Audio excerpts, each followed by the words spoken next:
Dans cette dernière partie, eh bien, nous allons travailler sur quelque chose de complètement différent. Pascal a parlé avec vous et longuement et vous a détaillé beaucoup de choses sur du savoir-faire commercial. Là, nous allons plutôt être dans le savoir-être. Alors, le savoir-être, eh bien, c'est une couche supplémentaire par rapport à vos savoirs. Ce n'est pas une science exacte, mais ça nous permet d'avoir le bon niveau de communication par rapport à notre interlocuteur. C'est-à-dire que par rapport à la façon dont il se présente, dont il est, par rapport aux questions qu'il vous pose, par rapport à des choses que vous ressentez par rapport à lui, eh bien vous allez plutôt le cataloguer ceci ou ceci. On va déterminer 4 typologies. Et ces 4 typologies, à partir du moment où vous allez voir votre client et vous allez vous dire, tiens, celui-ci, il est plutôt comme ça ou plutôt comme ça, eh bien, automatiquement, vous allez vous mettre sur le bon niveau de communication, celui qu'il comprend bien et celui où vous allez faire passer le maximum de messages. Ok? Alors, allons-y.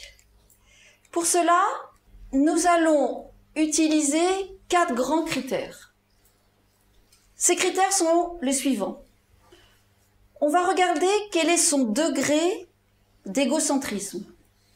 Je veux dire, est-ce que le client est très axé sur lui, sur ses buts, ce qu'il veut, et que en face de lui, il y a un commercial sympa ou pas sympa, ça lui est totalement égal. Ou à l'inverse, est-ce qu'il est plutôt axé sur la relation qu'il entretient aux autres? Quelquefois même, au détriment de l'obtention de son but initial. Donc, ce sont les 2 premiers critères. Personne donnant priorité à la relation ou personne privilégiant l'atteinte de son but. Le deuxième critère, c'est le degré d'extraversion ou d'introversion. Est-ce que la personne est quelqu'un d'extraverti, qui s'exprime, qui parle largement, qui est limite volubile?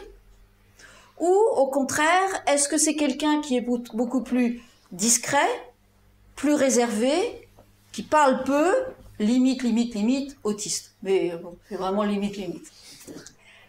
Donc, à partir de ces 4 critères, eh bien, vous voyez bien qu'avec 4 critères, eh bien, on va pouvoir, à partir du moment où sur un axe, on va mettre priorité à la relation ou priorité au but, en abscisse, est-ce que la personne est plutôt extravertie, directe ou au contraire introvertie et réservée? Eh bien, on va pouvoir déterminer 4 typologies.